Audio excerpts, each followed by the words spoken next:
Hey guys, Professor Bill of Comic Book University, and Stroper, issue number 1, I would imagine. So I had this comic book sent to me. It's funny, I never check my messages. Well, not never. I almost never check my messages. And I just decided, you know what, let me check my messages. And just an hour prior, somebody sent me a comic book. Hey, would you mind, reviewing this comic book? Here's a quick description. Seemed cool enough. I checked it out. Hey, actually wasn't that bad. That's not my only review, but yeah, I'm digging it. So issue 1 here, written and illustrated by Eddie Porter. Now, let's start this off right. Everybody's got their own style. Okay, so I am not going to even try and compare this art to something that Marvel or DC would put out. You know what I'm saying? And even art within Marvel and DC. You're going to look at something like the new Alpha book, or the Squirrel Girl book. That art is going to be very different than what you're going to find inside of, like, let's say, the Old Man Logan comics, The art is going to be very different. Here, this art looks, actually reminds me a little bit more of, not necessarily Simpsons, but very specifically, what the heck is that outer space cartoon called? I think it was also made by Matt Groening. Anyway, yeah, that one, Futurama. That's the one. This actually looks a lot like that. There's only one character in here in this first issue. It's this dude. He's in a prison. Now, the pan in from space into the prison block into his actual cell is actually pretty cool. I dug that. I love the perspective on that.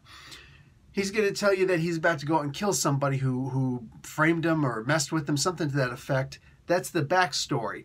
Now, or that's the story that's going to come in the future. The story that we got here was a story that passed, how he actually found himself in prison. Not the entire story, just issue 1's part of that story. So he's going to go and hunt this creature. I believe this creature is called a krill.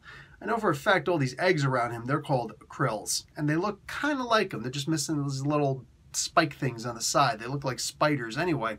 So he's got to go through this krill nest where just the slightest bit of sound and all of a sudden they all wake up. He's got a ray gun with him. And it's actually called a ray gun. We're talking like basic science fiction, all right? There's no need to get into all sorts of crazy names like Jack Kirby would get into, like the Astroglider. Yeah, we got something called Astroglide today, all right? You say ray gun, it's a ray gun. You start talking about Astroglide, I'm starting to question exactly what you're talking about here. So,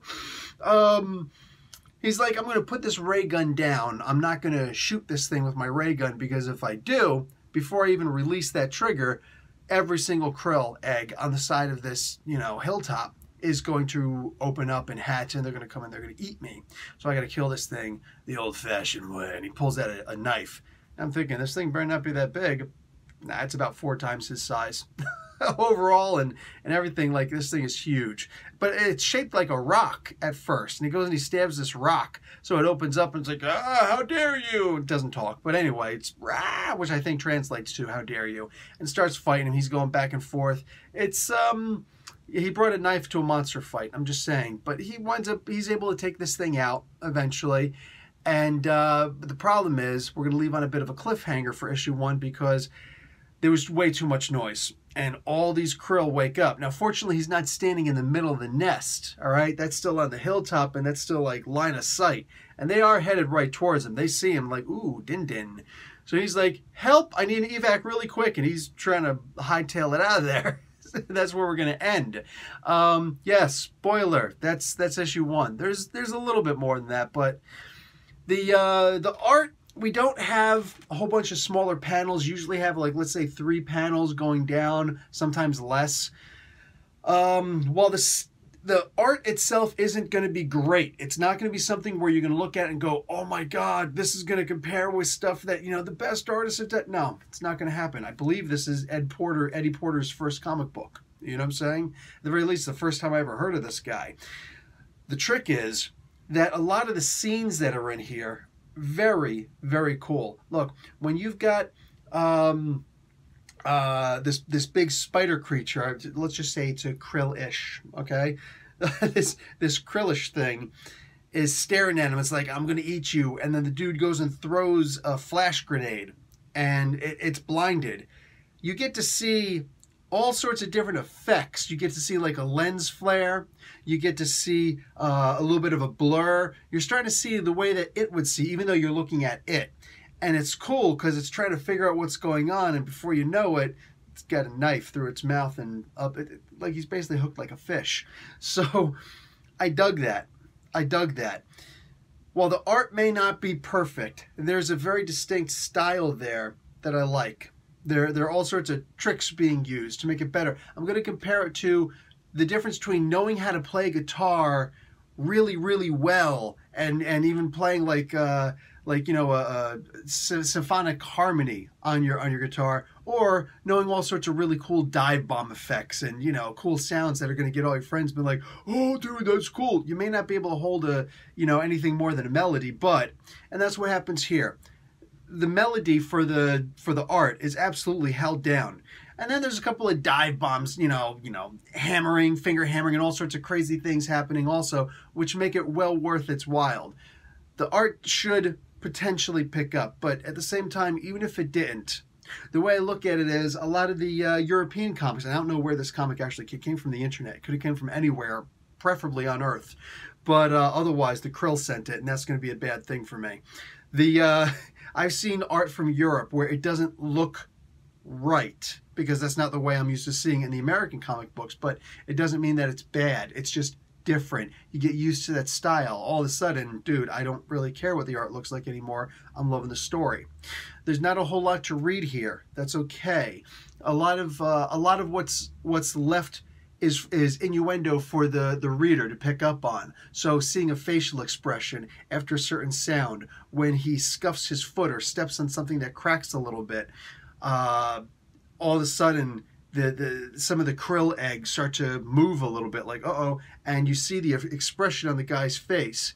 And I don't need to see any narration box. I don't need to see anything. I just need to see his face, and you get to see it. He's looking like, oh crap.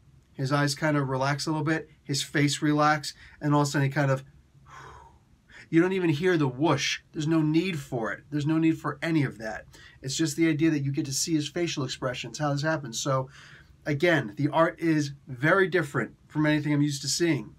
That could be bad, that could be good. It's just different.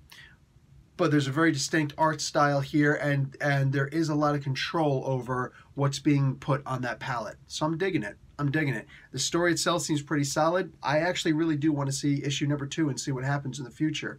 For the sake of conversation, anybody wants to send me a comic book and I'm able to get it, looks like YouTube messages is going down. They're like, oh, we're going to get rid of this pretty soon. Sorry, you won't be able to read or see or send or anything like that, private messages anymore. Okay, I got my email on the front of the the YouTube page, so go and check that out. cavemansmuse@gmail.com. Feel free to send me stuff there. Aside from that, yeah, this was a pretty good comic. I enjoyed it. I don't know exactly how you're going to get a hold of it. Maybe there's going to be like a Patreon or something like that. But if Eddie Porter does see that I did review your comic book as you asked me to, by all means, feel free to throw a link up there. It'll probably go to spam, and if it does, I'll go on there and I'll get rid of the spam message. You know, I'll let it go to regular. I'll mark it as not spam. But aside from that, yeah, guys, enjoy. All right, guys, Professor Bill, Comic Book University. Class dismissed.